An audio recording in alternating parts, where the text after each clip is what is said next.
Yeah. See the hair I had in my wedding picture back in 1975. How'd you wear it? Come on, tell us. It was Way down here? Yeah. It was kind of wavy. My son, kindergartners are crazy. No, I was getting ready to start. So he was wearing the pants. What's that? So you can get him, but I Sammy wants you to know. I mean, that's a nerd. I don't know. He's doing this. He's going, Oh, I'm sorry. you started. Where did they get MTV? Peace out, Mom. No, I didn't see that kind of stuff. No? Yeah, you don't think I was that kind of Steve, I was thinking. I'm just thinking it's something else must have taught him. I really do think that. I didn't pick up all The hippies, they go, Anytime on the phone with a fancy handshake, you know he's been someplace you don't want him to be. When you can't understand what it is. so it must be somebody in his class who's doing the peace out, baby. Yeah, okay. Well, we drove by Woodstock. On our way down to Bronx, we drove by the Woodstock exit. Gave him a whole dissertation. You told him you were not there. I just heard about it. I was being confused or something like that. I don't know. Tell them all about Bob Dylan. I almost went there. Did you It really? was either I was going to Woodstock or I was going home to pick up the car I bought. I had to make a decision which one I wanted more, and I decided I wanted the car more. And as an adult, do you think you made a good decision, or do you wish you would have done it to have experienced it? Did you? Okay. You wouldn't be a CPA? Is that what you're thinking? You wouldn't have been a CPA. That decision is over, right? You're home. You think you could take Ruby? No, it's No, Woodstock would have screwed you all up. You just got your life colored. I know. Yeah, it's another. Yep, that's true. If you have any concern, Rod, you want to know why you're going to a farm store and he says, birdseed, it must be winter. Don't see that mark there. Get that mark where? Yeah. Yeah. I heard you guys got to take it. Very close here. The only person you have to worry about is Fred. It depends on what tree and what tree. What's the point? Otherwise, it's not a green leaf. You know, he doesn't hear names. Right, Fred? Let's see, Fred. She's strange. You know, he's back in. Get off track. I've called the derailment once in a while. I haven't called. Let me just tell you a story. Let me educate you. One thing about her though, Sam, she doesn't make it personal. No, I don't. No. She makes it, she gets in there, but she's all right after. I've never slashed his tires. Just sit down and get up. I see her. I thought about it. Maybe you can talk about it privately, but I just I don't stop it. I don't visit my friend anymore either. I talked to him yesterday. You've never seen it. Which side do you have to go to? You better ask there. Oh, sorry. I talked to him yesterday. You know, he's never believed me. I'll leave a message on his cell phone and he'll never get it. And I said, Stuart, you got to think about it. Well, once he has with Tony our friend. Tony was telling me from Verizon to whatever because he keeps getting all these messages dropped. So Stuart called me about 20 minutes later and he said, I needed to talk to him. I said, didn't you get the message when you first left? He said, he tells me that Tony's had all these problems with messages. I said, messages get dropped. Well, it must be because he's on the Canadian Tower on there. No, but you know, it only says, you know, 30 pounds. You get those. Yeah, it must be because of the Canadian Tower. That's why. I bet you that's why. You should still, yeah, exactly. We probably haven't signed a free part of that. Part of the free trade. We haven't got it in yet. We're marked way together. I don't know how much. Oh, they get your voicemail? Like it on? Yeah. Yeah, Like it's train usually operators? a combination of revenues. There? Yeah, a combination last year, combination of our annual Nope, thanks. letter and what we got going on project. Okay, we'll hit the hot switch. We will call the meeting to order Tuesday, July 1st, 4 p.m. In the first order of business, we're going to have our auditor speak to all the board members, and he's been allotted, I guess, a half hour. About 20 minutes to a half hour. Okay, we've cut them down to 15 minutes. I can do under 5. No, good. If you only give us the bad news. Make sure you smile for the camera. Sure. Good afternoon, everybody. My name is Joe Klimek. I'm a director at Katoski, Schaefer & Company, and I have the privilege of auditing your financial statements. Everybody has a package.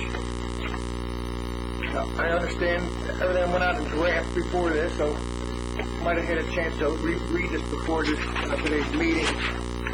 And I'm here to answer any questions that you may have together for this presentation. And I'll also go through some of the letters we sent out here and the financial. The first letter is dated today.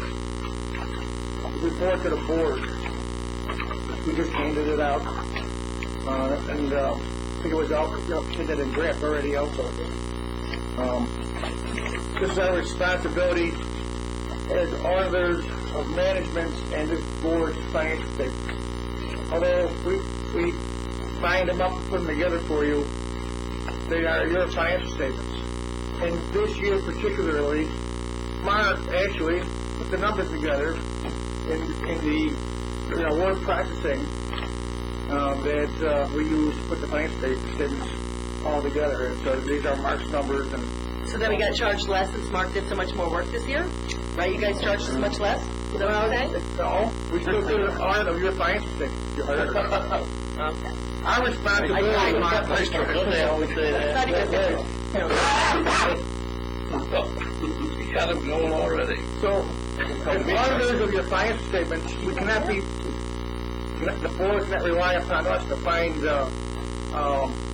inconsistencies in your financial reporting process. We cannot be part of your internal control. These are our new standards that came out after Enron and everything else. We should not be considered part of your internal control over financial reporting. Although we're here to make sure you are compliant with generally accepted accounting principles in recording your financial activity. So you're saying if there's fraud going on, you've not detected it, and it's not your job to detect it? Well, I don't know. Our job is to ask questions whether there's fraud or those types of situations. And if we come across something that there is a particular higher risk area, we will investigate that based on an evaluation of your internal control. Well, you don't hire us to detect fraud. If we uncover it, we will let those responsible, the board, know that we think something's happening. But that's not what you hire us for. You hire us to give you an opinion on your financial statement, which we did. It was an unqualified, clean opinion on your financial statement.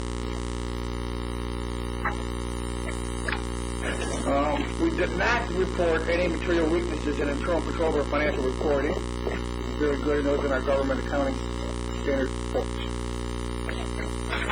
On page 2 of the report, let's go down to significant accounting policies. The significant accounting policies that the authority uses as a note to your financial statements. And this year, from March 31st, 2008, the authority analyzed the requirements of a new accounting pronouncement, Government Auditing Standards Board, SIG number 45, accounting and financial reporting by employers for post-employment benefits other than pension. And as disclosed in Note 2P, management made a decision that they weren't going to have an actuarial report prepared to implement this. And there are very much many reasons why we accepted their estimate that any potential liability would not be material to the financial statements based on the age of the current retirees receiving benefits and the demographics of your current workforce, that the liability may not be material to these financial statements. However, in our management letter, it's one of the points we have in our management letter, we do recommend that management do have that actuary study performed for future financial reporting periods. Do you anticipate it's going to become more material as time goes on? I would say it probably will become less material as time would go on. But you're just saying it's a good guideline to go ahead and have the actuarial work done. And there's ways to do it that you can do it yourself, okay? Mark knows what the procedures are. There is Millman it's easy to do it yourself. Millman Actuary Services has a spreadsheet that you can purchase and it'll go through it. Do it all online. So you're a part-time actuary now, right? Yeah. Sure that'll come out accurate.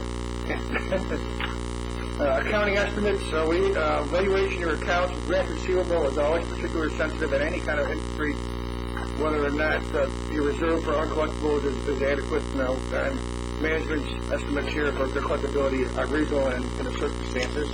The other estimate that's throughout your finance statements, the useful lives of your assets, or capital assets, in providing depreciation expense, and they're reasonable in circumstances also. Sensitive disclosures in your financial statements. Note 14, disclosure of commitments and contingencies found in the financial statements, and that note is sensitive disclosure. The note describes that the authority is involved in various legal proceedings and contract. Everything else really is pretty standard. There were no difficulties encountered performing the audit. There were no uncorrected misstatements or audit adjustments that we had to propose to your finance statements. No disagreement with management in preparing the finance statements and looking at accounting principles. Management did provide a representation to us dated June 6th, which is required. Management did not consult with other independent accountants.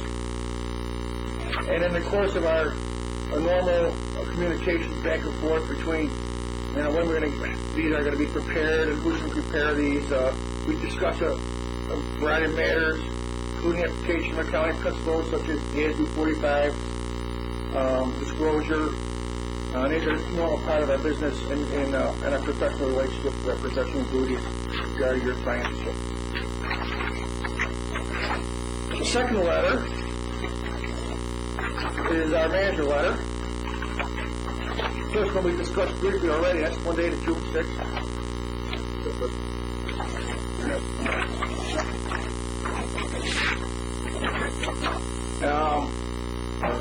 Like I said earlier, we did not comment on your internal controls. We saw no material weaknesses in your internal controls for the financial reporting.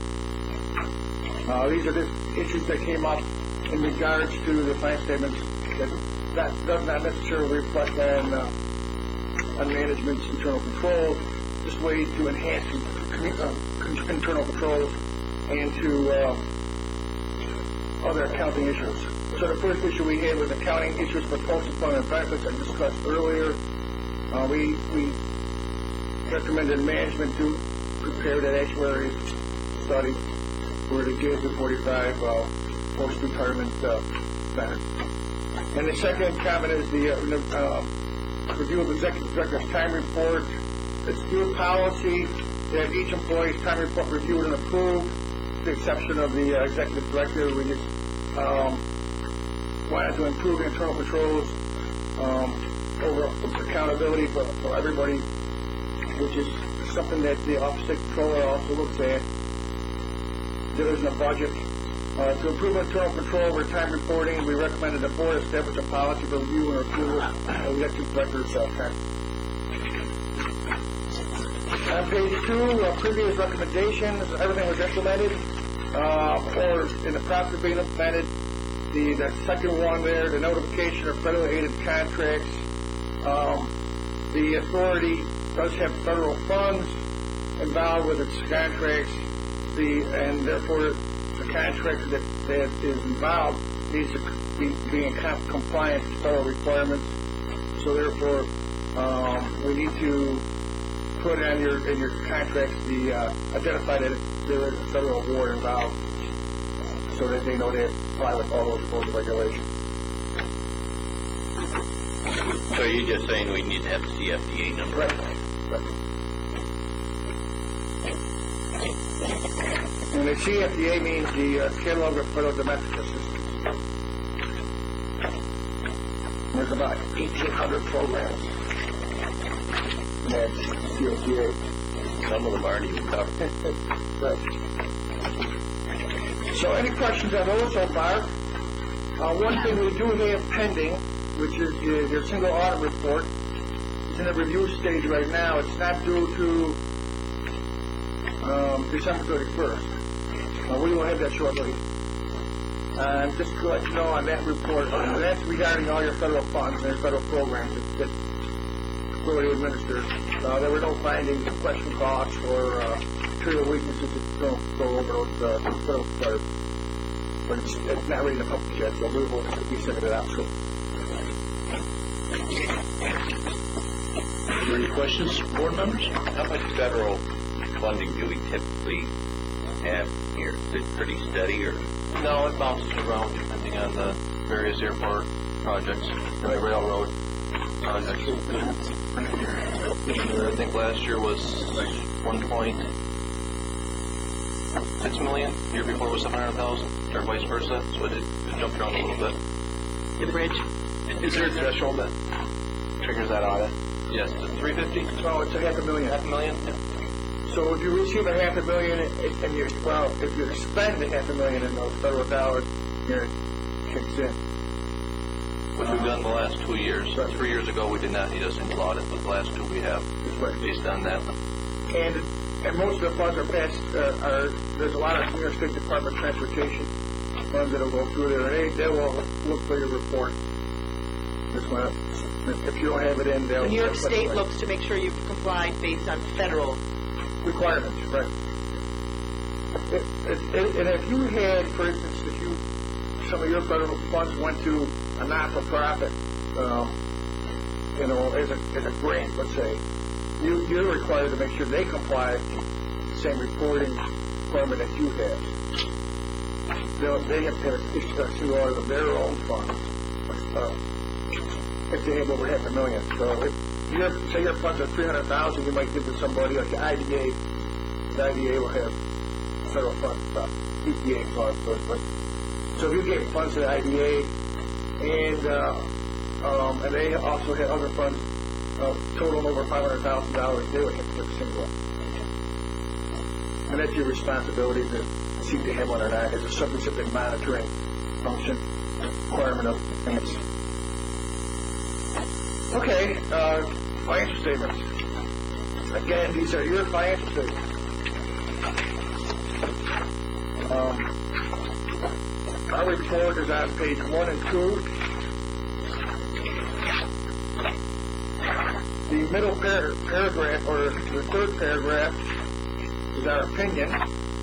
In our opinion, the financial statement referred to above presents fairly in all material respects the financial condition Ogdensburg Bridge and Port Authority as of March 31st, 2008, and the results of its operations and its cash flows for the year that ended, conformity with accounting principles generally accepted in the United States of America. That's clean, unqualified. We go on to say other things like management discussions and analysis prepared by management. We do not audit management discussion and analysis.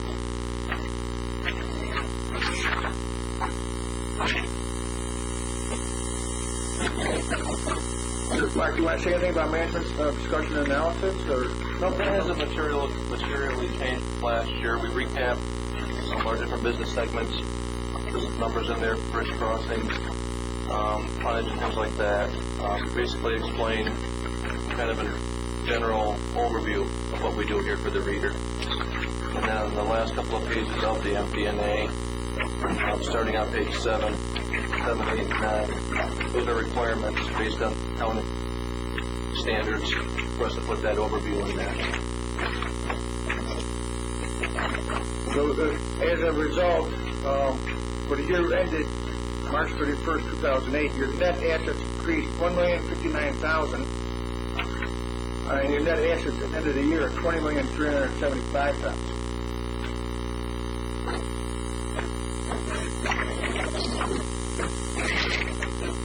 Very comparable to the year before, 2007, where your net assets increased $1,256,000. Very comparable operations.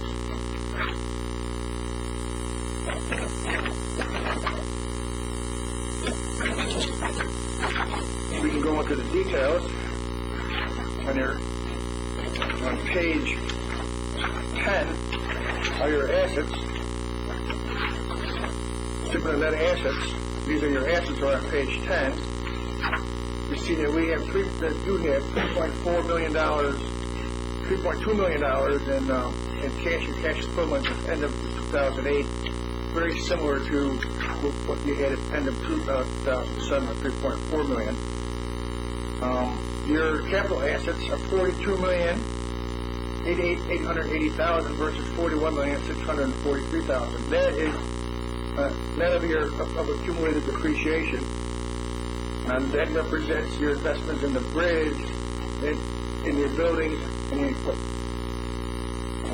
At cost, which may not necessarily be market value. That's right, at historical cost.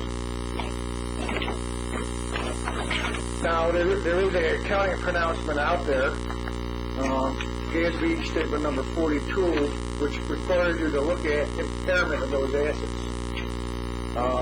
Impairment for governments is a little bit different than impairment for proprietary type of organization. Governments, it is basically, if you get something mothballed, you're not using it at all, at that point you might have to write down that asset to zero. Wherein, for proprietary or business activities, the impairment issue is whether or not it's generating cash. There's a difference between the government and the for-profit sector. So if you get there, also there's a statement out there right now will be required for you to be implemented next year. GSB 49, GSB statement 49. Will require you, if you know that you have some environmental remediation issues, and anything you may be doing, you need to book that liability as soon as you know there is a liability regarding that, such as asbestos abatement or lead-based paint abatement programs. If you know you're going to uncover that, you need to book the liability as soon as you know. And the state of New York will be sent out a bulletin to remind you that it's effective for March 31st, 2009. We've received those, Joe. Yep. We've got a couple of notices. Right. Yep. On page 11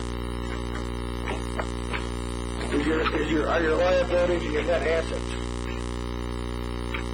Now, your current liabilities are very small, $1,695,000. More or less your current portion of your long-term debt accounts payable and food expenses. And then our non-current liabilities, our long-term debt is $27 million. So which represents your bonds and mostly your amounts due to New York State, large amount of that.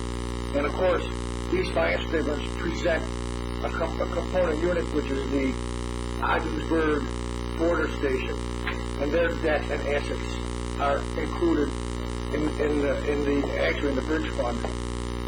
Or am I right? In the bridge fund. Okay. And are part of that. So that's part of your total authority structure also. Net assets. Investment net assets, net of related debt, is $15,654,000. That represents a portion net assets attributed to capital assets, net of related debt on those assets. So, $15 million. Your unrestricted net assets are $4,719,000 in 2008. On page 12 and 13 is your statement of revenues, expenses, and changes in net assets for your two funds. Because the operating revenue is $6,783,000 versus $6,895,000 for the year, for a drop of $112,000, about a 1.6% decrease. Mostly reflected in the fact that we received less grants in the current year versus the year before. You can see bridge tolls are up about 11.87%, $230,000 from the prior year. And our understanding is that it's increased, probably due to an increase in automotive traffic because of the strong Canadian dollar. So, expenses were $5,386,000 versus $5,249,000 the year before, up $137,000, an increase of 2.6%. So our operating income is $1,396,000 to $1,645,000. They're comparable between the years. One thing I can point out there, Joe, real quick, that kind of jumps out. Building and grounds maintenance, about the fifth line down, $441,000 this year, $210,000 the year before. That includes about $170,000 away for the obstruction removal project that was funded with grant money. So that's why that looks like it's double. Any questions on the statement? I'm going to go through it. Salaries are slightly increased, 2%, so very consistent.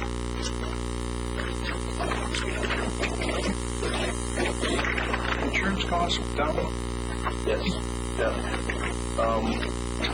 Let it out look more competitive this past year.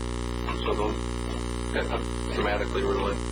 You've also had a drop because our peak was right after 9/11, so every year they've gotten a little bit more back in line more. And same as your health insurance, that was very good health. Retirees, basically, down quite a bit. Yeah. And then on page 13 is our non-operating expense and revenue. This is where we capture interest expense. So you can see interest expenses going down as we paid that off. We had a loss in disposal of capital assets, which represents the loss we recorded, or you recorded, on the lots of the Waddington, sale of the 9 Waddington building lots this year. It's a result of a $90,000 settlement with the village. Waddington. What was that bad debt that went up so high? I think that was pretty much all one truck company that went out of business.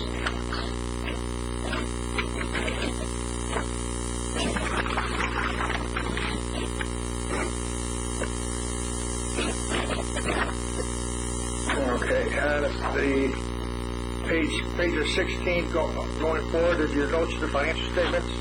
I'm not going to read through this, but I want to point out just one important note here, which is on page 19. The post-employment benefits other than pensions disclosure. This explains why management's estimate that liability will not be material to your financial statements this year based on historical, like the data that the census data that we have now. So I know the state will be looking for this, so that's why it's here. And our recommendation again is to have one done. So going forward.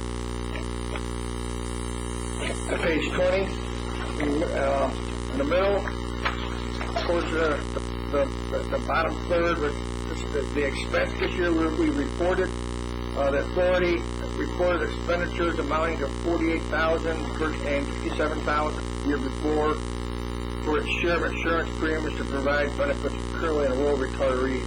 There are 14 retirees receiving benefits right now whose average age is 82. So that's why it's going down as a we're going to jump out of that one. Right. And the other policy is basically you're going to cover somebody from age 55 to age 65. And frankly, now a lot of people are probably going to take their retirement because they're probably staying until they're age 65 to get long term. So, I can see management's liability will not be that. The city of Buffalo, they cover everybody. Teachers, everybody retires, gets health insurance. Their liability, they would close today, we think to cover $2.2 billion. The fund that liability. So, the state of New York understands about $40 billion in their total liability to retirees if they had to fund it right now. These are the stories we heard about GASB 45 being a balance sheet wreck. Oh, yeah. It's definitely there. The past service cost is allowed to be amortized over 30 years, so that the entire liability, you have the ability to start funding it. That's why they did it that way. It's not going to be very, very, very, very big here the way your systems are in place right now, where your policies are right now. Okay. And on page 24, capital assets. I'm sorry, page 23. And 24 are your assets. Where your large investment takes place. On page 23 is your bridge fund. We have at the end of the year $17,580,000 in total capital assets related to the bridge fund. The current year increase construction in progress is in note 7 also. Very good. We had a $397,000 bridge security project and a $291,000 bridge deck rehabilitation. That's in process right now. On page 24 is the port fund. We had construction in progress primarily of $2,099,000, primarily new building 14 in process right now. We did capitalize $2.4 million of that and placed in service this year. That's why the decrease in construction progress. Our net capital assets for the port fund is $25,300,000. We have $17 million in accumulated depreciation against the cost value of $37 million. And we have $17 million depreciated, so about $20 million net book value for the port fund.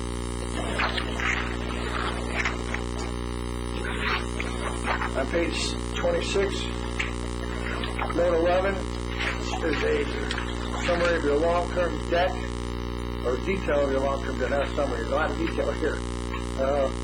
So, if you have any questions on that, Mark will answer them. That's an important note. Goes on for like 5 pages, 6 pages. And we pointed out in our letter to the board, note 14 are your contingencies. It's on page 32.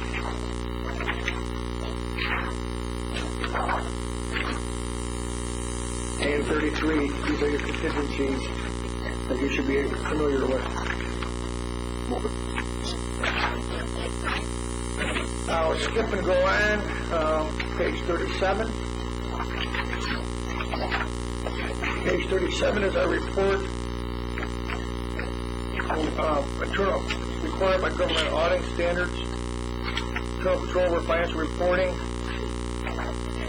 Again, this is where we said we did not identify, this is the last sentence on page 37, did not identify any deficiencies in internal control over financial reporting we consider to be material weaknesses.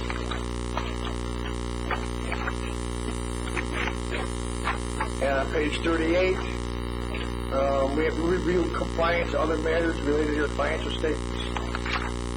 The results, so the last sentence of that first paragraph, the results of our test disclose no instances of non-compliance or other matters that are required to be reported in our government auditing standards. So, very good. And then finally, page 39, the controller will be looking for this, and it's regarding your compliance with investment guidelines for public authorities, and we did no findings there also. Any questions on the reports or financial activity? Mark, Jim and I were discussing amongst ourselves that probably it wasn't the strong Canadian dollar as much as also bridge traffic that both represents a portion of that. I don't know if this was the second full year of the increase in tolls, or It wasn't a full year. 07 was. Year by year rate, all right. Right. This moving on had a full year. I think we had 9 months in 06, 07, and 12 months this year. I believe. I'm fine. August, yeah, 9 months, 2 years ago, 12 months this year, so 3 months would have had the increase in toll rates. Thanks. But the crossings were up from 507 to 565, something like that, 565,000.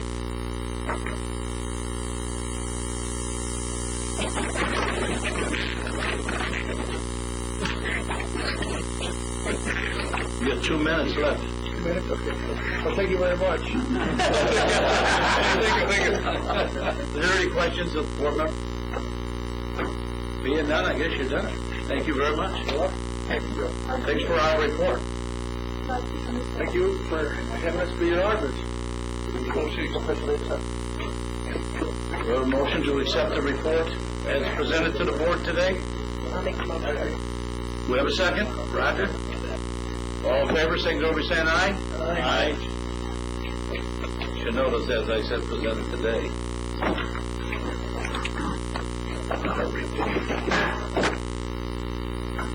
You color it later?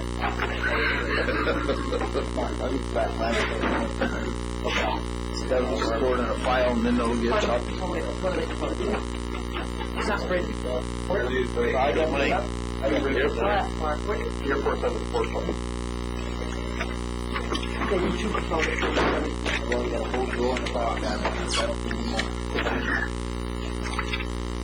We don't take them out as fast Okay, as we before we go into this other guy in right now. Yeah. Before we go into our regular business, we have another gentleman. Wade, you can. I'd like to introduce Jim Morrissey from CNS Engineers. I invited Jim here today to explain to us exactly what goes on behind the scenes on the CNS Engineering project as they relate to our airport capital plan and other things that go on out in the airport. Could I join you, Wade? Absolutely. Are your department up? Okay. All right. That's the better spot. You just shove Bill back out. Closer to the door. Take some airs with. This side. Can I sit around? I got enough. I got one. It sells newspapers. Except for me. I'll see back. Thank you.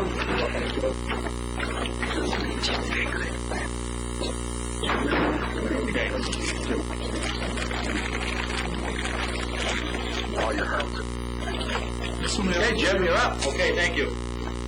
Oh, no, yeah. That should back me. Yeah, the markup. Yeah, thank you. Everybody have, Anytime you get a keypad. everybody have one? That's boring. With notes or something. That's okay, we can share, okay, all right. Not right yet, no, I don't, sorry. Yeah, Wade invited me here to talk a little bit about, really, what's been happening at the airport, specifically to talk about our design fees, related to construction fees, he has to address that. There are several projects planned for this next year. As you may know, there are 2 projects that were funded recently, the FAA. One is the demolition of the old hangar, that's about ready to fall down on its own.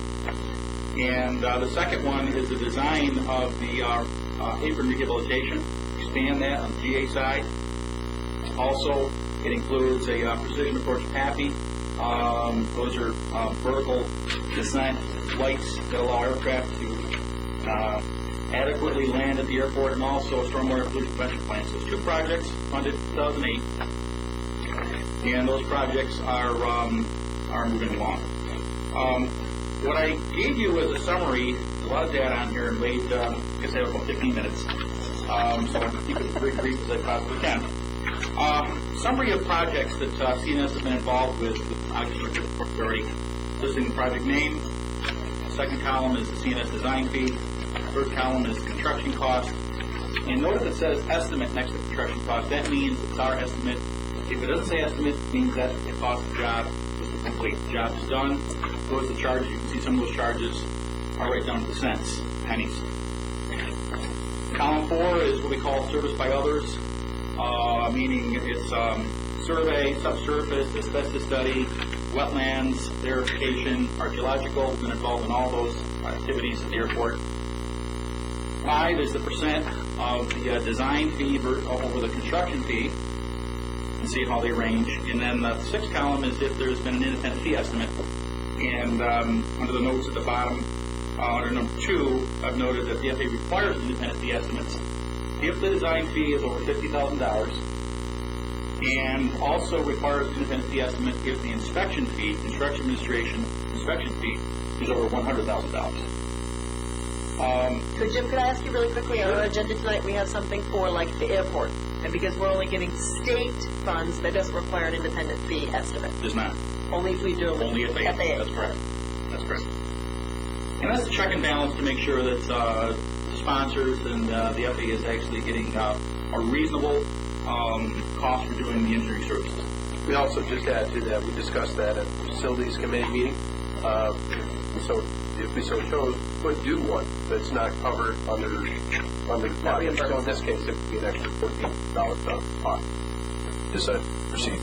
I just want to make sure I understood the distinction. FAA requirement, state does not require that. Okay.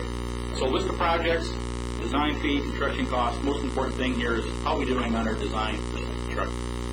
And you can see the range as low as 3.59% on project 3, perimeter fencing replacement, up to a high of 21.73% for project 4, demolish former terminal building for expansion. Now, there is quite a range here, and it's not easy for me to say the range should be a certain percentage of construction. There are a lot of things that come in these projects. Some are fairly simple projects, fencing replacement, very routine. CNS has done hundreds of those. We did those for as low as $7,000 on project 11. Okay. I want to point out a couple things. First, what I've done is I have taken out the SBO and other in column 4. I've removed those values from the CNS design fee. They're part of the design fee, but those are services that are not directly charges that CNS has as far as labor or direct responsibility. But we have to hire a sub-consultant or a subcontractor. And those are the survey, subsurface, asbestos study. I've given you on sheet number 2, I've given you some samples of what the American Society of Civil Engineers would call reasonable rates for services. And I've cut this out of the most recent publication, again, the American Society of Civil Engineers. The top chart is for new construction, lists percentages for average construction versus very word complex is missing, but it's very complex construction. You can see they range anywhere from a $500,000 cost, 8.5%, down to 6% or 6.13% on the very complex. These are for basic services. These are not included direct expenses, service by others, sub-consultant, subcontract. And I've listed that, but not those activities. I want to point out, too, I'm going to show you shortly, there's a checklist. The FAA process is quite involved. It's not the standard process. CNS has done very well in the airport engineering. We serve 40 airports in New York. We have got a pretty good niche when it comes to doing that work because we have done kinds of things I'll show you in just a minute as far as a checklist. Look at the bottom one. That's for modifications of projects. Begin to rise now. You get 9% for a $500,000 project, 7.9% for a $2 million project for average. Starts to jump up now, 10.2% for a $2 million project, 14.5% for a $500,000 project. Okay. Kind of give us some range. We don't, when CNS prepares a fee estimate, we do not use it. We use them as a guide, check, that's it. We start basically from the bottom up. Decide what's it going to take to work. Is there schematic design? There's a NEPA process. There's regulations we have to follow through. The seeker process, you all know what that is. We carry it right through bidding and award, recommendation award. We inform the books, the whole thing. We actually provide the whole service, even the bidding process for clients. So we do more than basic services as shown on these scripts. The next page, this is for design and construction administration. Construction administration or shop drawing construction, pay applications, occasional site visits, not full-time inspection. Really, you're hiring a consultant engineer to make sure that the project keeps along. You may be having your own staff, in-kind service, which is typically you're doing for the Port Authority, even the staff doing inspections, and CNS is involved in on inspection, and closeouts and record drawings. And see how they're going to rise again. So the new construction, the top one, gives you a range, 16.5%, $500,000, down 11%, $10 million. For average construction, and for complex construction, they range from 24.5% for a $500,000 project. I would say our airport projects don't really fit average, they don't really fit very complex. They're kind of in between. That's how we look at airport design. And the bottom was for modifications, really begin to jump up there. For average construction, 16.8% for a $500,000 project, up to 24.3% for a $500,000 project. Very complex. And again, this is from the American Society of Civil Engineers. Statistics they've gathered for decades, and this is not the source we use to design what our fees are. Just to check for sponsors. Third page, this is our checklist. These are all the things the FAA requires us to do outside of the actual design of the project. Got a project, designed it, got it ready to go, bid documents, bid proposal book. These are the steps that we have to follow for the FAA process. And there are steps that CNS engages in. There are steps that the sponsor engages in. It's really a process to make sure that that everybody understands, particularly CNS, because we own this and we carry the project right from the beginning and our rates are getting important. 39 items on the first page. On the first page, it ends and on item 69, the sponsor executes the state grant agreement.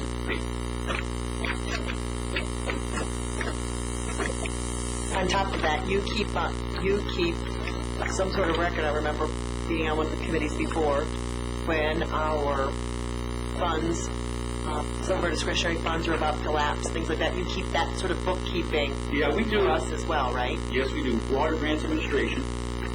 We develop your capital improvement plan for you, do your estimating for you, prepare those documents, submit that on behalf of the sponsors, wait staff approval. Those go to the FAA. Those documents are need to be done annually, along with a 5-year plan. And we do all that really without charge. Those are all services that really, from an engineering standpoint, business standpoint, by doing those services, we can do those up front, and we do that really with the long-term selection that the sponsors typically choose. Their work is all 3 to 5 years, as you've done in case study. So those are the kind of things that we give back to sponsors. I think you'll find that. But you track the federal money that's available, what we need, entitlement, discretionary. We're engaged with the New York District Office at least once a month. More so when the end of the fiscal year occurs, staying close to where things are. And we have grants administration people who do that. My only point would be that it would be on the project checklist. That would also be a service. Yes. And last is the continuation of project checklist. Just some dates we actually plug in. We have one of these filled out front. So again, if you're looking at an airport project, a lot of involvement with the FAA, a lot of certifications, a lot of process, a lot of things that are done up front. The NEPA, which is the National Environmental Protection Agency, that all has to be done before the actual project is even considered to be approved by the FAA. That's all done by CNS engineers really before you can start engaging the contract, which would be most recently the demo of the hangar, or in the case of the apron expansion, that project.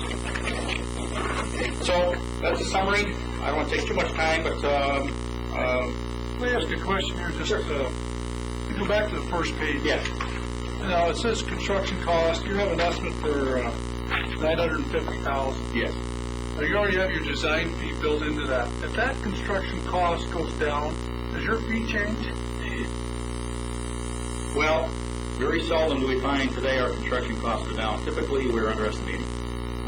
So I would say that most times, I can't think of any construction job recently that we've underestimated. If anything, Let me reverse it then. Yeah. If that fee goes up, does your fee change? The cost goes up, your fee doesn't change?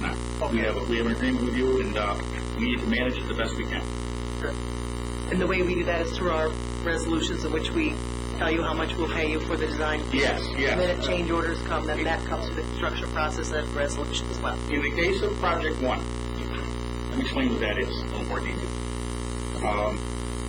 We're going to replace the precision approach path indicators, and those are a set of red and white lights give the pilot assistant project signal.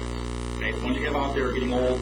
Steve Belgard continually has to adjust those in the spring because the frost pushes the foundation. The foundations probably were not set deep enough. It's not a CNS job, but probably wasn't set deep enough. It needs to be 6 feet deep in the North Pictures. We learned. That's supposed to the same thing. You can't build like we do in central New York, the southern part of New York. We can't do the same things here in North. We have learned the hard way, but we've learned. It also includes rehab and expand the G apron. I can't tell you for sure what that configuration is going to be.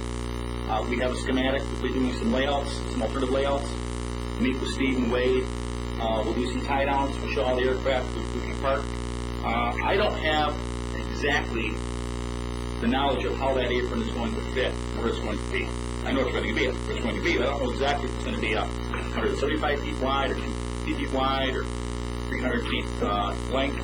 So there's a little bit of administration and schematic design to do on that project. Also includes a stormwater pollution prevention plan. It's something that you do not have at the airport. It identifies what type of chemicals you use at the airport, identifies what kind of operations you have, identify where points of discharge should be determined and sampled. And by having that and having clean bill of health, you're in good standing. If you don't have that, you have a problem where there'll be a runoff off the airport, DEC shows up, and you don't have that, bad standing. So that's an extra service beyond the actual AV project. And so that's where that project is. It is one of the higher projects, but it's also one of the more demanding projects. We have rehab. I can't tell you for sure if the pavement needs to stay. Can stay. If we can leave half of it, third of it, we got to do a thorough pavement evaluation. We need to take test borings. We need to provide a survey, base map. We have base mapping of elsewhere on the project, but not on the And so, and $28,000 of that is really expenses that we would incur by direct charges to Washington. The automated weather system, Project 12, I would call that a special project. That's very unique. We do maybe 2 or 3 of those a year. They're custom, really designed for each facility. That was installed 3 or 4 years ago. We had a real battle trying to find the spot between 2 wetland areas. Finally found it. Finally got it in. That project's working very well, I understand. North Ramp and Access Road, that's the rebuilding of the old ramp, which was very poor soils out there, widening the access road, parking, auto parking, vehicle parking, and lighting, drainage. Overall, look at the bottom, 10.16%. I leave you with, I think that's a very reasonable fee for charging airport services. That fits in line with if you look at the overall picture. And if you make a comparison to the AC curves using base services and add on, I hope I leave you with the impression that these rates are reasonable. And also, we have the IFE process. Can't remember who did the IFE, Keisha. I can't remember who did the independent fee estimate for the Project 1. Runway replacement rehab. Sarah. That's the one you just did? That's right, yes, okay. What we do is we send the scope of work to Wade. We don't send the fee, obviously, at that point. Send the scope of work to Wade, and I think Wade or Keisha or someone sends it on, select the estimator, airport. Really needs to be an airport engineer. They do it independently using our scope of work, details of what we're doing. And you can see in this case, the independent fee estimate is $151,216. Our fee is $4,186. So, pretty good check.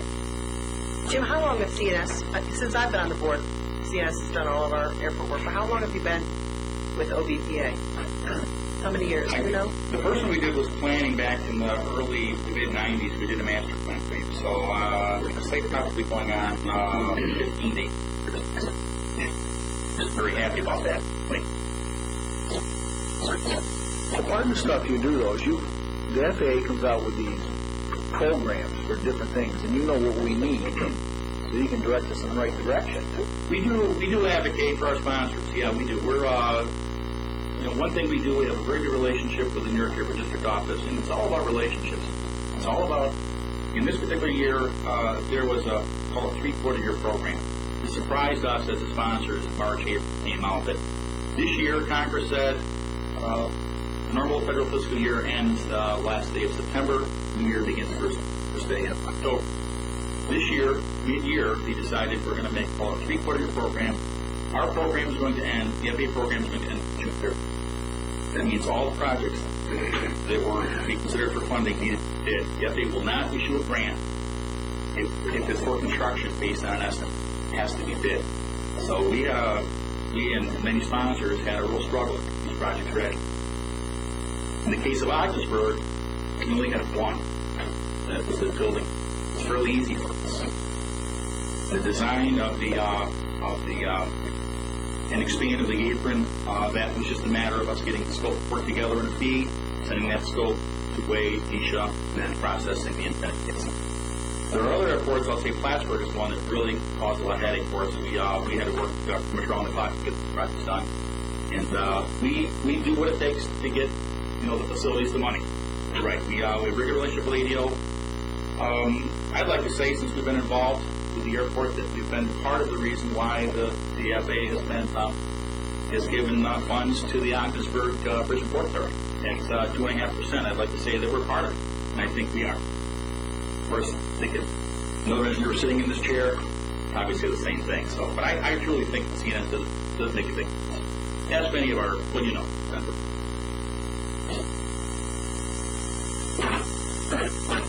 Thank you. You've always been very responsive. Okay. You have questions? Anybody other questions? Very good. Thank you very much for coming. Thanks for sending us back, too. I needed it. I think we don't know if they're out there.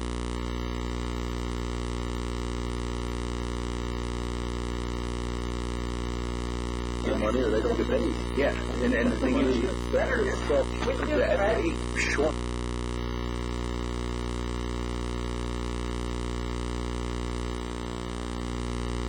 % range. Yes. Yeah. It's going to be measurable and stuff. We'll see. But you go on the average, and you go on the kite, the overall thing. You thinking that when he said that about booking it? You didn't think that? Not that. Nope. Interesting. Okay, we're going to the regular businesses. Does anybody want to take a break? Bathrooms or anything? I would. Okay, we'll take a 5-minute recess for utilities. Check your utilities. I don't want to give Roger a case. That's what he said. I noticed on the demolition of the building, though, it's kind of high. That's the question I raised at the last. Yeah, and I was trying to compare it there, and I see the number way over. They're retired. Better because They do get us a lot of money. I think that place is reasonable. No, thanks. I think the bottom line, though, Bill, is too bad. I still got the dumpster there for the guy always put up. Yeah, he says that thing. Yeah. But I would imagine these people in Washington want these guys to donation. I kind of think they kind of count on these guys to make sure. Well, are you supposed to sell? They got to get that their liability paid. Not just for 1 year. He's dealing up in Plattsburgh. He must have a lot of airport. Yeah, there'd be one number. One minute they're going to keep the airport over here, the next minute they're over here. I didn't know what they were doing. I had the year they put, take all of our rates, take our discount rates, and then I just. Plattsburgh's a tough nut, considering all the years that was just airport space. But you have to mount that entire liability. Just say you've got a retiree that at 65. Yeah, I don't know what the expected life expectancy is. But they say it's 20 years. You actually have to book that entire 20 years. Yeah. Oh. You know it. We're building on that last week. That's why we have it. Identify it and book it. Exactly what you're saying. We've already identified ours. Well, you guys have to the TNL and throw them out. Right. We do, yeah. I'm done with I think that's right. Is that right, Don? We talking about 45? Yeah. And he did make a good point. You only have That's what to makes a good mix. recognize 1/30th of overall Get after me and you, So it's not really the balance sheet record. He hadn't started yet. Oh, I thought that was just for the funding. That's also It allows you to fund it. That's why they stretched it out over 3 years to allow He used to have Cecily Moore. those more funded. You mentioned about Buffalo. She used to be here. They're virtually broke. Mary comes over and look at that. A long This time is a after. situation here. we think our liability Yeah, it was. is $300,000. Not very We long. don't have to record that $300,000 in year one. We just take 1/30 for that. Correct. Oh, okay. Yeah, I've got stuff I can get it from the school. You're right. You're right. So when you read what was coming, you Yeah, thought, before she had Right, all yeah. of this. but it's That's why I knew it really was a long not. time. It's And her youngest was like, Yeah. My vision's now going to start again. Got right for the actuary, the ages of the retirees and stuff. I didn't know. Like you said, the average age is 82. I'll tell you said so. I knew that. She'll like that. And then we looked at our people, which is a 10-year window, we decided to save the money on the actuary. Links to the website. You didn't hear what he said. This year for the first time, once all the numbers in, like, blah, blah, blah. I said, well, then you got a discount off this year's. Yeah. He didn't think that was very good. But I'm just like, good to all the stuff together, why wouldn't we have? When they look for This was the first year the we've money done coming all down of the the- pike. You should be negotiating money for next year. Yeah, why didn't I mean, sure, they get paid out of it, but we need right? stuff You didn't have done. to figure it out a whole profit in the past. They say they, so. without them out there police opinion, they're the ones out there getting, As far as you preparing the financial statement, plugging the money, plugging that project, getting money, resources, just whatever counting is it there. because you did the They financial. know we need. Have you heard that much this year, Don? Yeah. Clients? Then FAA's got. I don't know how with these guys do, but Spend money on it's just a matter of how much we're going to write off. They'll do for this, guys, just like that. That's true. They said we contributed to that building for the terminal, and we couldn't get a penny for it. Like, going, hey, you got Michelle, you should be happy. Yeah, we're seeing a lot of Yeah, build us a bigger not one. thinking that's How the that real. would So, I mean, I have the funds we had, it wasn't going to be built, so. Yeah, that's One more thing, Andrew, how much you very good. This is great. Okay, good. You can I know, no, he's the link, the one that you questioned, it's the first one. Yeah, I'm going, well. They're telling us Then, yeah, we did look at it. that if they don't here, we have them But you don't know that. No, and now you get it done somewhere like that. Okay, we'll go back into session here, then you Yeah, have so now you got an explanation how they arrived. Board meeting. First thing I'd like to do is take a couple seconds to introduce our new board member. Get some probably known to everybody here. Sam has joined us today, been confirmed by the Senate, and been approved by the governor's office back in March, but it's still time to get through the Senate. There's a couple bumps on the road. So we welcome you here, Sam, and glad to have you. So the letters and communications to the board. Comments, presentations of citizens regarding the agenda. Staff reports. Is that correct? I'm going to forego the staff report this evening. Primary reason is everything's in the report, and also due to time, we didn't feed you tonight. So if there are any questions, I'd be happy to answer them. Otherwise, I'll let the report stand as is.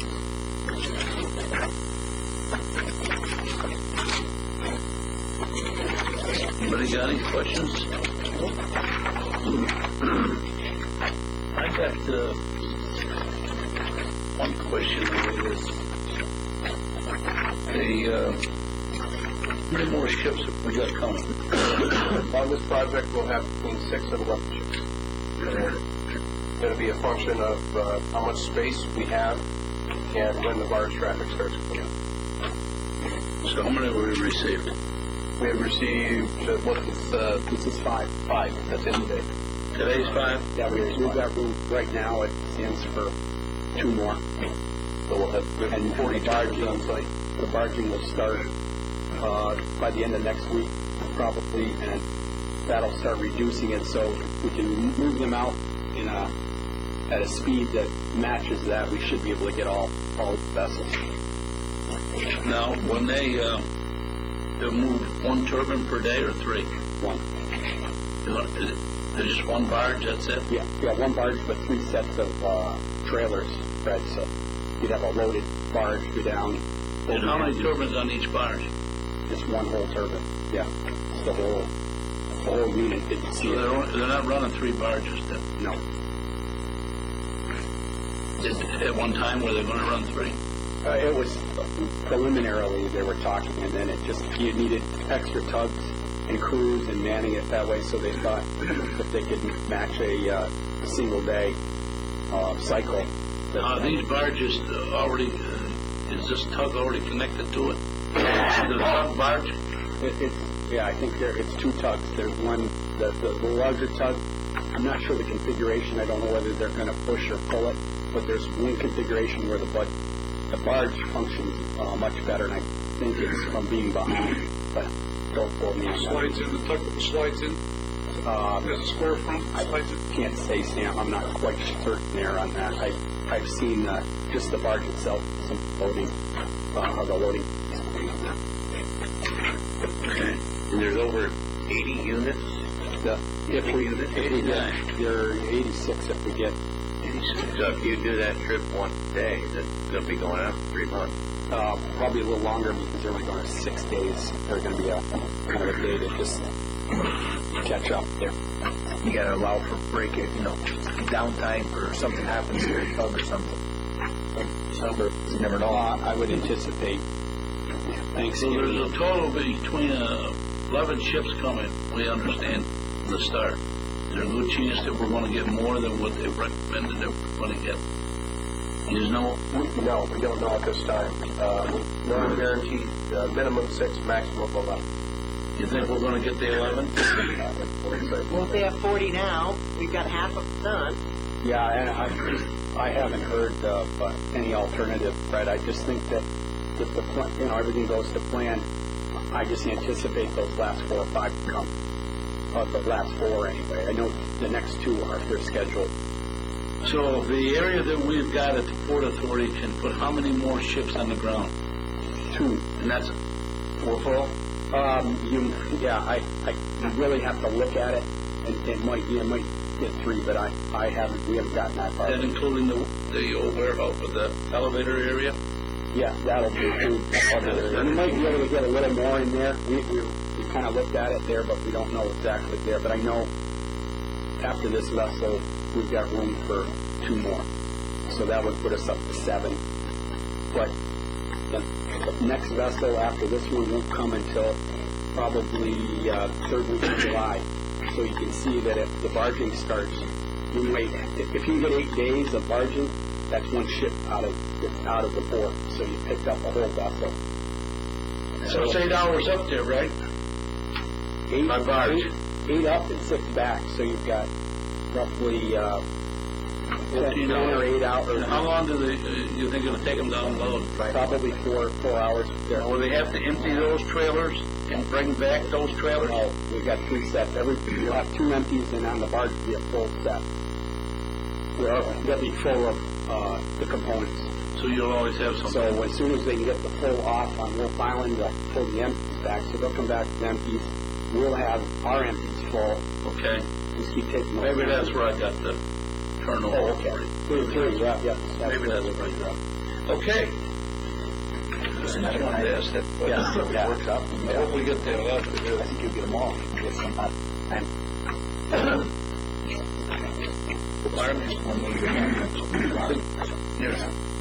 I don't have our control, they say they ask for any more. So we have a contract that specifies minimum 6, maximum 6.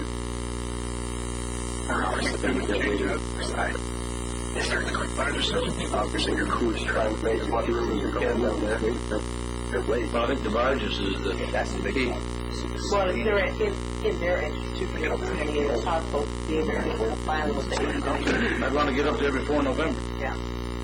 They want to get them Yeah, done. but I can't imagine they're holding back on us as much as trying. Well, that's why I was, physically you know, when I was get thinking about the barges, I thought there was like three barges and 2 tugs. And I thought there was going to be one in when we get loading, the other one comes back, go, boom, and one interchangeable. But I guess I got confused there between the three. Earlier in that, there was kind of that concept was thrown out.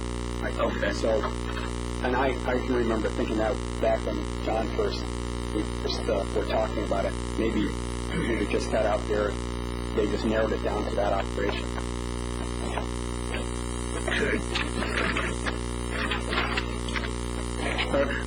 I don't have anything other than what's the report. Did you want to speak on it, on the audit report that was done today? But is there anything you want to tell us? The process went very well. The guys were up here for a full week, 2 of them. Spent, I don't know, 9-10 days up here on the staff. It was very good working with them, so the whole thing went Last year was well. their first year, so it was kind of some bumps in the road. Second year. This is their second. This is their third year. How do you do this year then? A little faster? Yeah. Yep. In and out? We had the same 2 guys that were here last year, which made it easier. The second year, there's a little bit of turnover with a few auditors. So. Okay. Cool. Are they moving in different areas every time they come? Yeah, they touch on things and they find out what's important one here or the other. Check the keys in the car. You don't go that far. Okay. No. Wrong group. Is Joe one of the 2 guys that comes here in the job? Joel has been here the first 2 years. This year he didn't make it. No. But he comes up for the presentation. Yes. I imagine he's part of the review. Yeah, he's the partner that reviews it, and then somebody just above him reviews it one final time.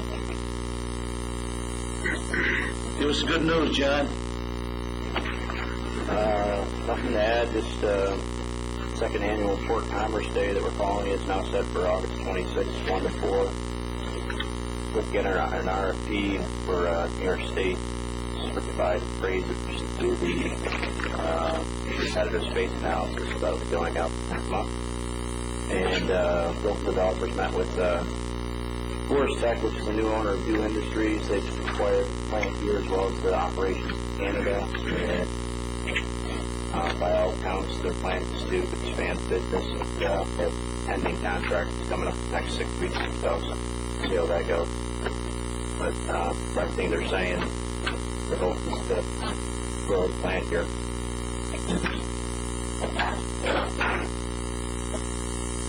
Now, I remember when they called it Do Engineering, and now it's Do Industries. They changed their name. They've been struggling, and the owner, ill health, and wanted to sell it. So anytime new buyers coming in to build, chance of consolidation, building plants, purchase me. Good. Now, is this somebody that they found then, Do did? Because they're out of Ottawa, somebody Coors they know. They make largest manufacturer of ceramic product in America. They have about 3,000 employees. Owned by Forest Family Trust. Certainly has the past to expand. Presented all the programs, offered our assistance. Great. John, how far are we reaching out on our new building? We have 2 or 3 interested parties and a letter went out this week. One in Montreal that has a contract. They say they're going to get, they aren't sure about it yet, don't have it in hand. The letter with price, offer of space and building out, basically facilitate that space. They have site control, so that U.S. content required for demonstrate they have space. So that's going out to facilitate that by September or October. How about in Albany? Where did the people down there know that we've got a building ready to go? Yes, the state's well aware of it. We've worked on 9 2 or 3 different prospects of our people. Empire State also.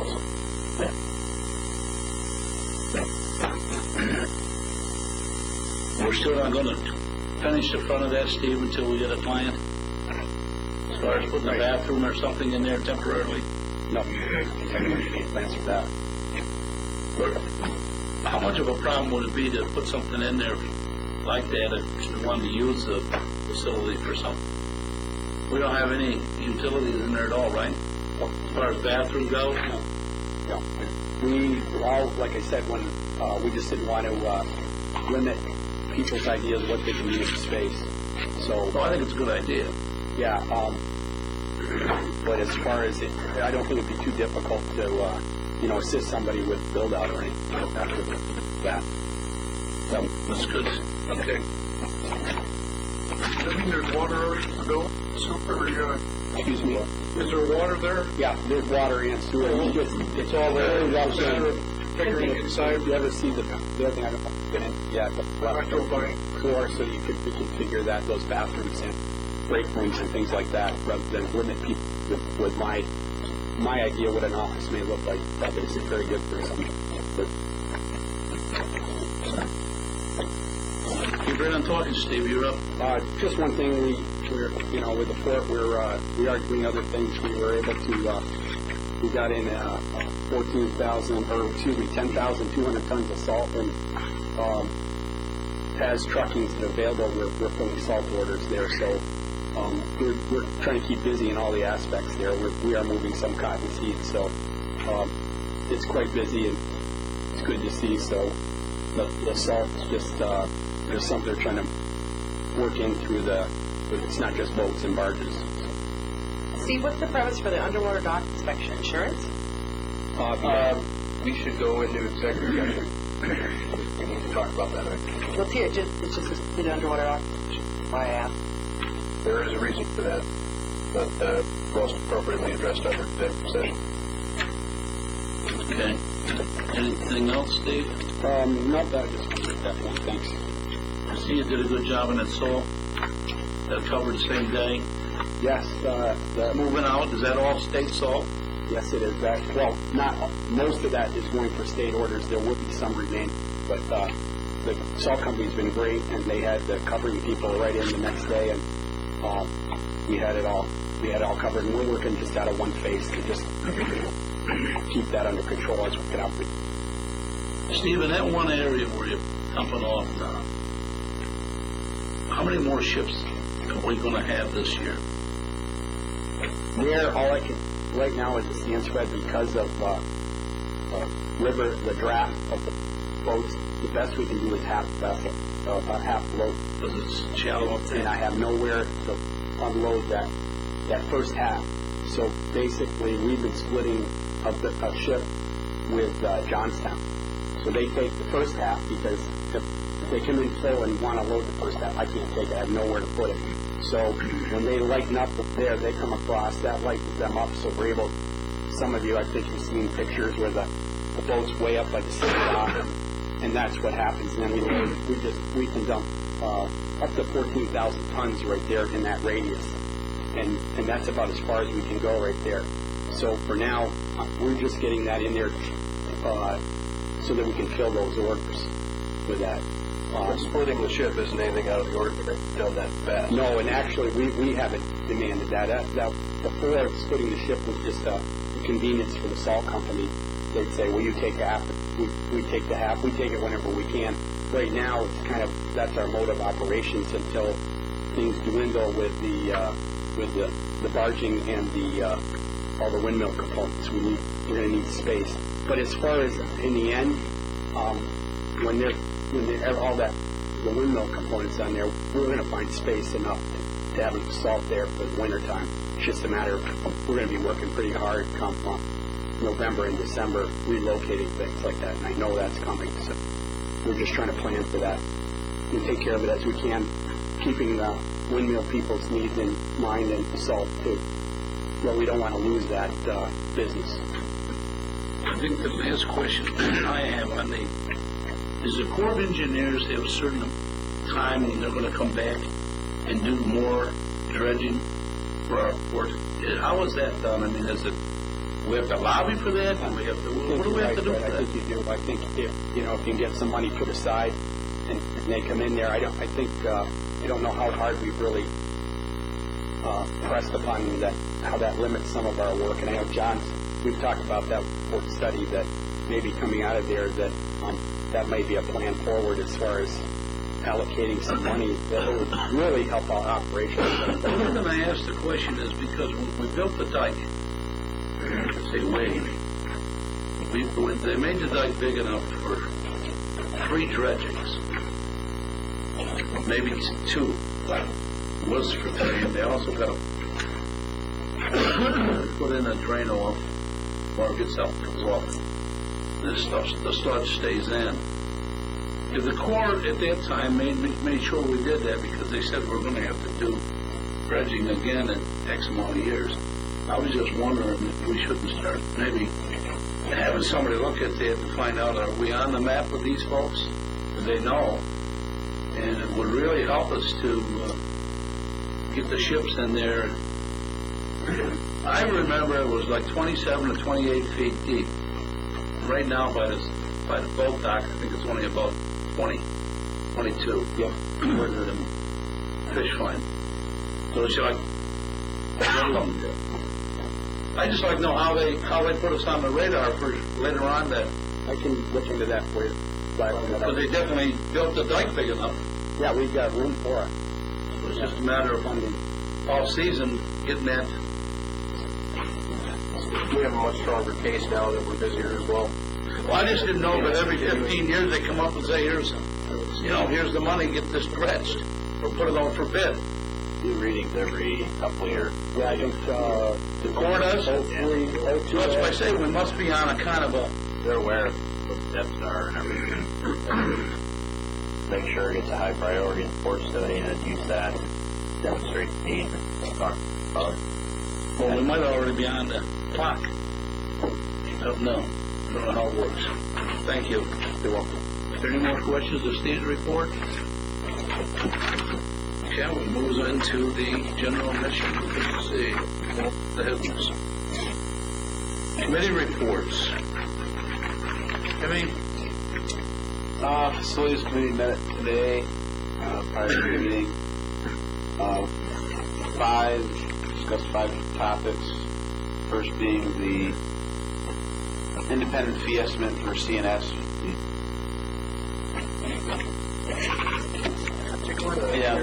The PI replacement project expansion PA. There's actually a resolution in our board pack that night. The second was the approving the low bid for the demolition of the hangar at the airport. There's a resolution in our board pack tonight recommending that OPTEC be awarded that project. Biennial bridge inspection is scheduled for this year. So you put the special proposals out for that. Freeman Peterson is actually the only firm that responded. M&M chose not to submit a proposal this year. So that's also on our board packet consideration. Just had an update on the Port Master Plan. Getting close. There's supposed to be a submission the second week of August. The draft submission. We'll have that actually steering week. Some things are moving along there. Some recommendations are being finalized. When do you expect to have that completely final? By October? Yeah, it's probably October, November. So we're pretty close. We're getting there. And then the final item that we discussed is there's the FAA did an inspection of the airport recently, and they've issued a letter of correction with 4 or 5 minor items that we have to go out of compliance on. Nothing major, mostly runway marking, some signage, and just maintaining our airport certification. Questions? Everything's okay on the agenda items? Donald, what'd you find? Before this meeting, first of all, I've got to say, Roger and I are finding, we got our wires crossed. He was waiting for me, and I was in there talking to Pat. Both of you listed here. Yeah. I can't believe that you guys Not a problem. Yeah, we'll straighten that out. Roger's on the bottom committee too. Yeah, that's the one we're gonna meet next week. Go I ahead. did review selected items before the meeting and found everything to be in order and got all my questions answered very precisely. So I'm satisfied. Anybody else? Okay, we've got the unfinished business. There's none?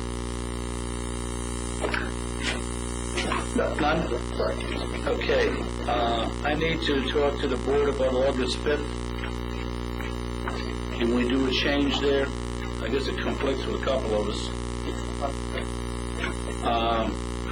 August 12th, which is the following Tuesday.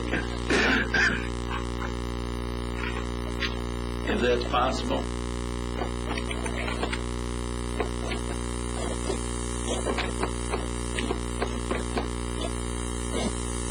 Anybody have a problem with that date?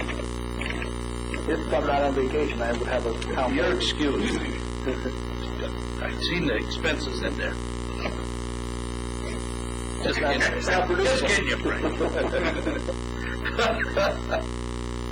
So we'll go with the 12th. Is everybody good with that? 4 o'clock, just like we done today? There's going to be a couple committees and that'll go out in the mail, starting, I guess, that day about 1 o'clock. If we could, if it works for the schedule, I'd like the governance committee at 1, facilities at tentatively 2 o'clock. We may adjust that to 3, depending on the amount of stuff that comes up for facilities. Okay.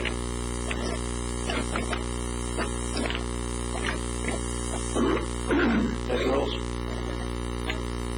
Thank you for changing the date. It's okay with you, boy. Sorry, she don't mess up something. Okay, approval. Business items. I'm turning it over to you. All right. Agenda item A1 is agreement with Greenman Peterson. Steve, you want to walk us through this, dealing with the biennial inspection, please? Yeah, as most of you know, Tim, just so you know, we do a biennial inspection that's required. And just to bring it to speed, every 2 years we do a thorough inspection of the bridge. It's our biennial inspection. And every 4 years we do an inspection on for scour and things on the piers, so we have divers come in. This is one of those years we have divers come in, but we do have with this biennial inspection, do have a special inspection that's required by the FHWA Technical Advisory, and it relates to gusset plates. Our bridge has a similar design to that one, the Minnesota collapse. So the DOT is we're one of those listed bridges that need special.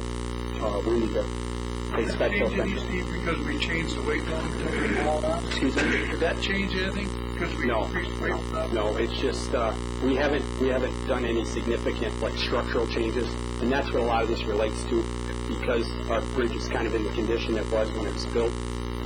Nothing really gets lost as far as the original design, but we do need to look and see what kind of condition those things in. We've done visuals already, and we've done some of the preliminary things that the DOT has asked.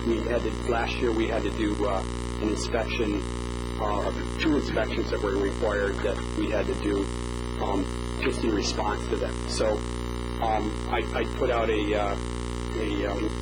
we looked for proposals from basically Greenman Peterson and Majeski and Masters back in early spring, and Majeski told me that they would at first they would just do the normal things, and they decided there was no response from them, and I don't know, we've noticed a little coolness over, I think it's over the rehabilitation and things like that.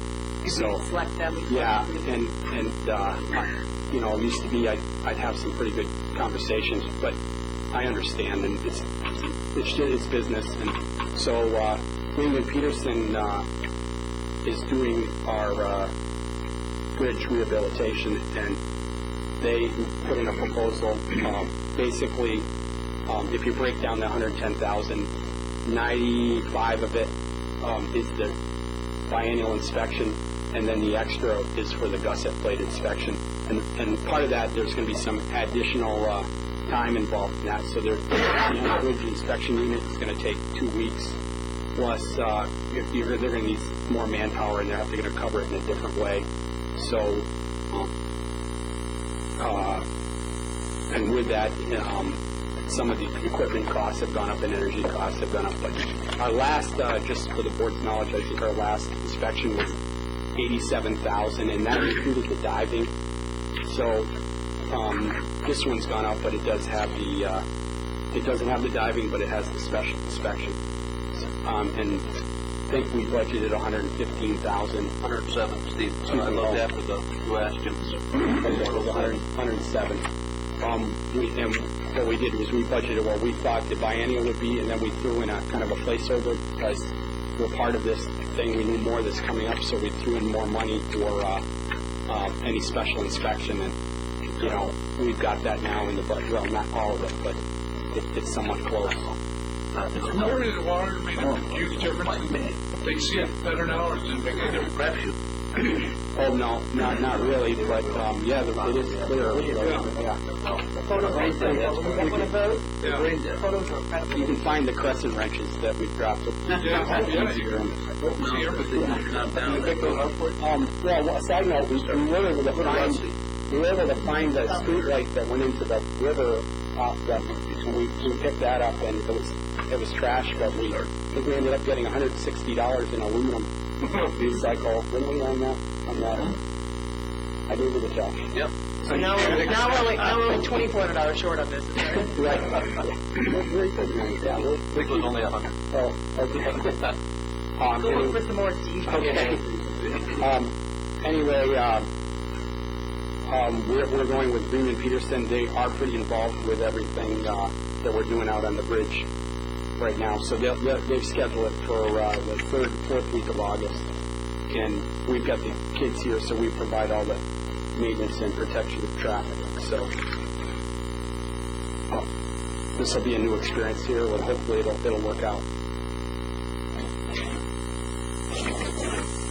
Steve, the ship, I noticed on the back of the ship, they have it looks like a submarine. Is there any way that you get that and take Roger down and look at this thing? Do you think? You don't want to know. Motion's in order for the resolution. I'll make the motion. Second. All in favor, signify by saying aye. Aye. Roger, I'm trying to get you in that submarine on the back of the boat. So me and you can go look at the bridge. I think that's me. Me. Next item up is agenda item B1, approval of contract with OPTEC. This is for the hangar demolition project, which is part of the authority's 5-year capital plan. Proposals were solicited. 6 bids were received on June 3rd. You can see the bid results there with OPTEC, the lowest, 5,400.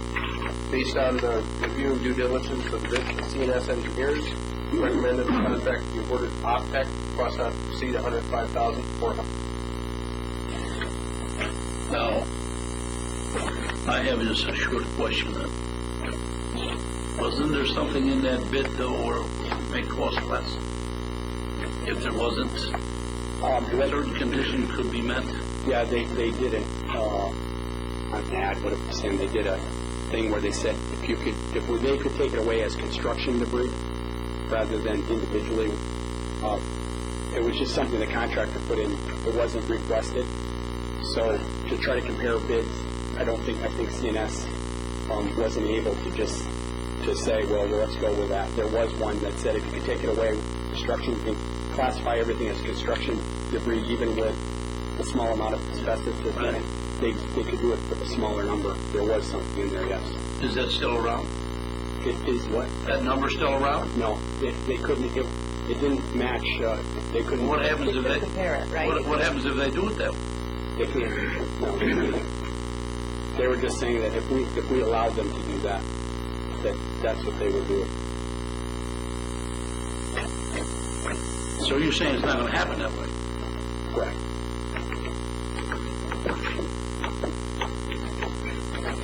They'd have to have a sampling plan and everything with that hangar And then that will be the way they'll have to do that.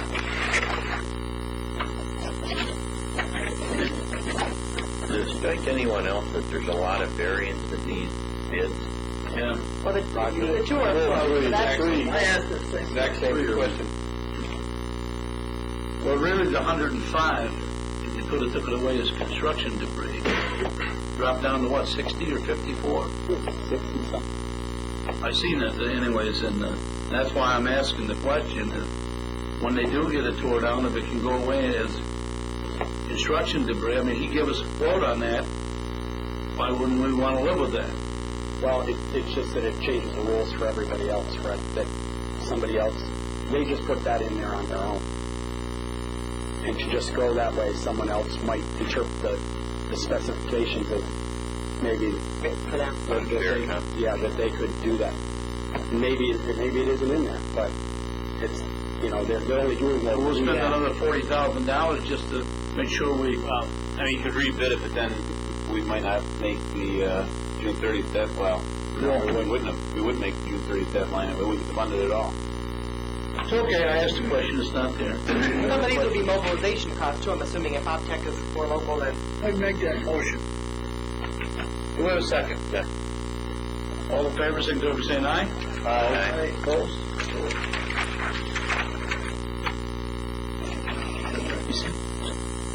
Item B2 is approval of a lump sum consultant agreement for the design phase of construction of a hangar building for CNS engineers.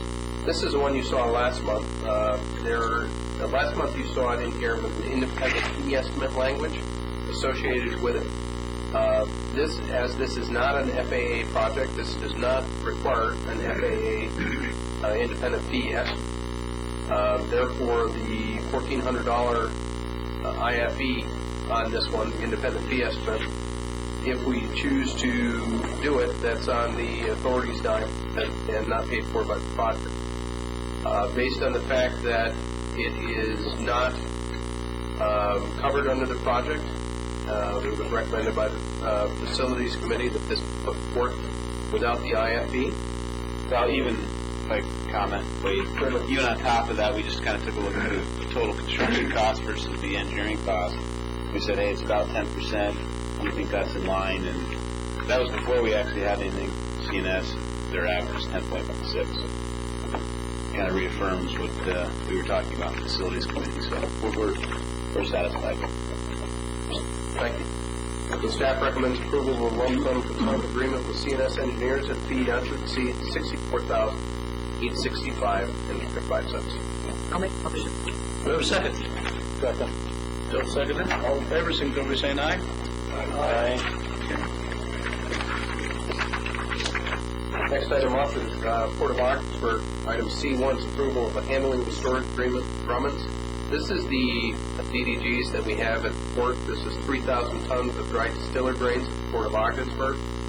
The term of this agreement, at the rates you see stated there, would be from August 1st through October 31st this year.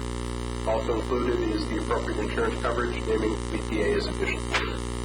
Are we just extending the current 5% increase. We have a provision that all the material sell by 31st because we have contracts with Greenfield, Dark, some store. Ain't that clear as that? of their DDGs? Yeah. Now, with the DDGs and our citrus pulp is relatively newly handled at the port, and so some of the rates, I understand you've increased them, but some of the rates were set with a lot of assumptions.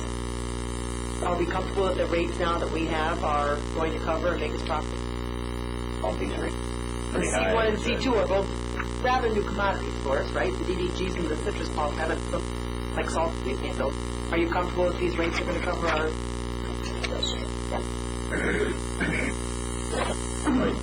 Quite high. So the 5% increase takes effect after, if there's still material there after October 30th. We did a 5% increase April 1st that was put in the initial contract. Because they didn't get... Yeah, because they didn't move it out by then. Yeah. And this is another 5%. This material has moved much slower than originally anticipated. Now, let me ask a question. Who else is handling this and another 4. Same time. I'm sure there's a lot of sports that are handling it, but I don't know specifically. Well, I mean, if we go on, can we find this on somebody else? Like, you know, Joshua, who's up here doing Buffalo, you know, Toledo, Montreal? Somebody else handling this stuff that we can find out and just kind of find out what their rates are. But we ain't missing the boat here. Gosh, it was that Greenfield has their plant up in Toronto. Right. I think we tried to get those rates at one time for negotiating. Well, they're not posted rates like they have standard tariff rates, but that doesn't really give a clear indication of what they're charged. Well, to me, if you're going to do anything, just do an analysis on what it costs you. Handle it and stock it. For it. See what your gross profit is. Which that would be kind of nice to see. You put that together. We did do that. We do that for first shift, for things that go out here. Yeah. John, where's the 5% in here? Would that be the detention time, overtime? Where is that in? 5%. Just don't see it, and I'm wondering if it's one of these rates. It's pretty much across the board. Oh, okay.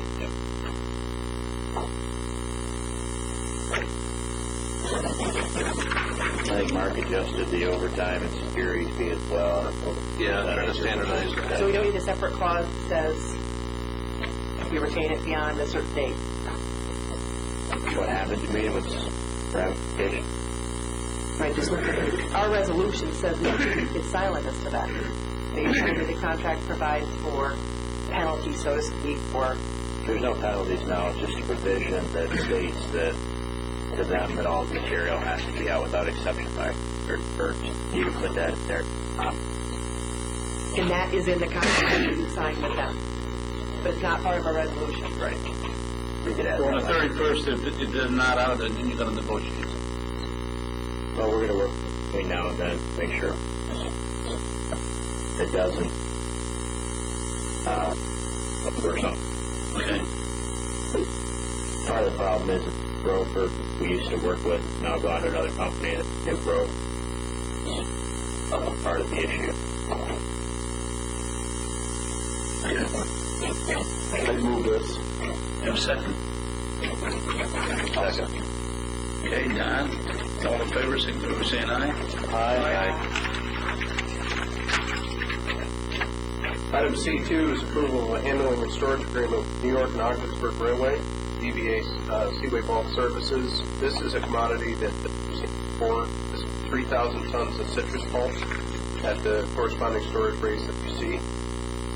Term of the agreement would be July 1st, 2008 through June 30th, 2009. Also included would be standard appropriate insurance coverage, naming BPA as sufficient.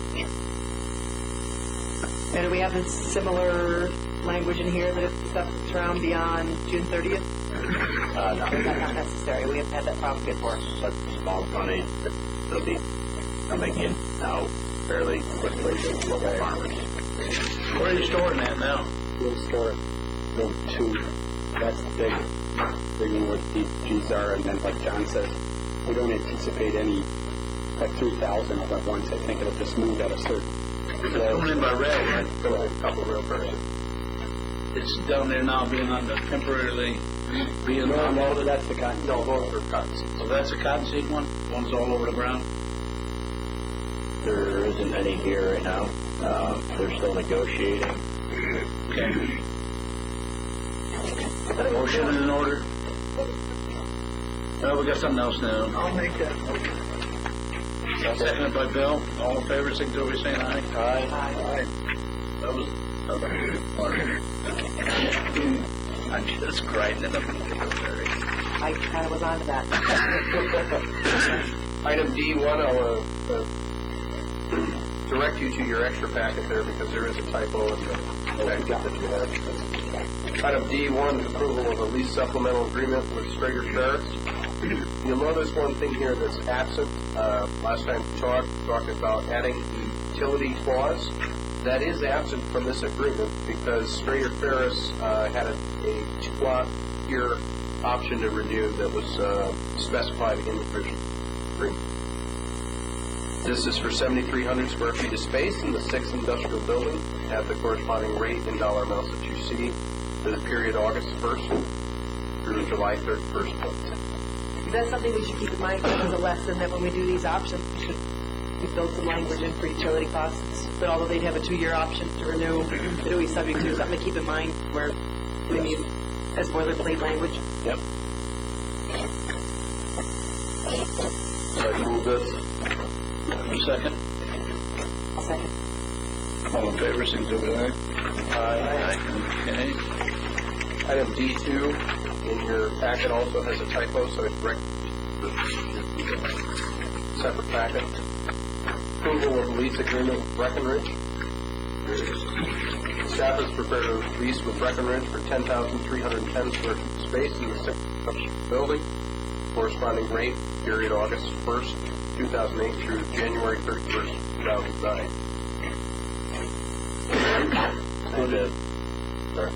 I was going to say, included in this agreement is a requirement of proof of appropriate insurance, naming OBPA as additional insurance. Had the wrong rate there, initial. So it's supposed to be 609, it's a 5% increase. Last 5, for this 6 months coming up, 4% increase. Previous 6 months, 9. So we don't have any utility language in here because it's a short-term lease. Is that why? They pay their They can't have utility. Motion in order. Do a second. Bill. In favor, signify by saying aye. Aye. Item D3, Yeah.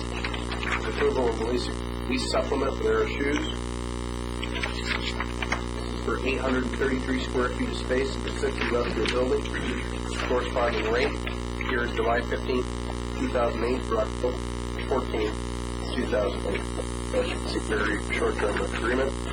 Included in this agreement is a clause requiring Air Shoes to provide appropriate insurance, maybe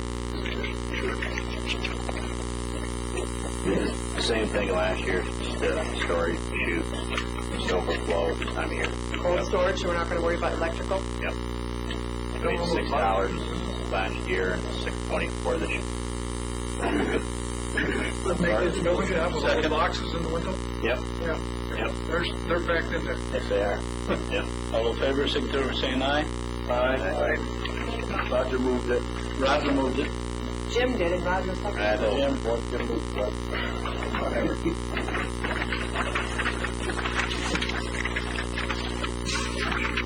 The last item of regular business tonight is in your extra packet.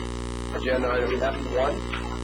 Such other measures as may become for the board approval of bridge property damage insurance. For the annual policy expires July 29th. Maybe ask. And we have received a quote from Hillibrayer from Lloyd's of London. It currently has policy right now. You'll see the coverage hasn't changed. $65 million insured, $3 million deductible, and loss of income coverage of $1.8 million. Premium this year of $93,420 forwarded to us. Last year's premium was $103,800. Well, 10% decrease in the premium. How'd you manage that? The further I don't know. you get from At 9/11, my right? end, just, that's what they proposed. Yeah, they had a couple of different markets, and that was the lowest one.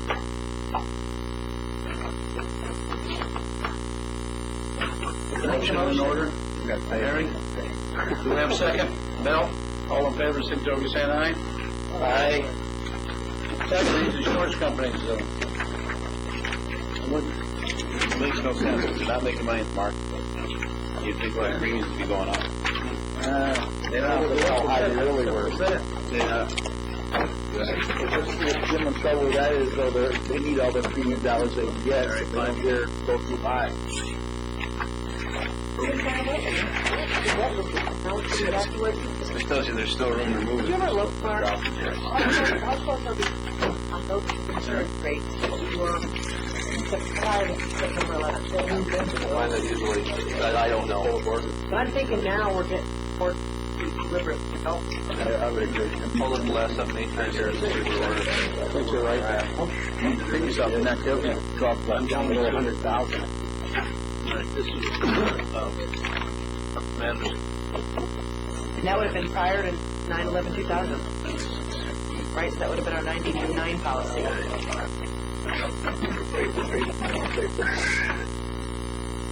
is there any other items before the board, before the motion for executive session? Being none, could you tell us why we're going into executive session? I don't have it down. Certainly, there is a need for executive session this evening, very briefly, regarding litigation against Ogdensburg Bridge Authority, and specifically, client negotiations with respect to buyout. Okay. You expect anything to come out of there? There will be no action. No action. The next meeting will be the 12th of August, 4 p.m. 4 p.m. We need a motion for executive session. Do we have a second? All in favor, signify by saying aye.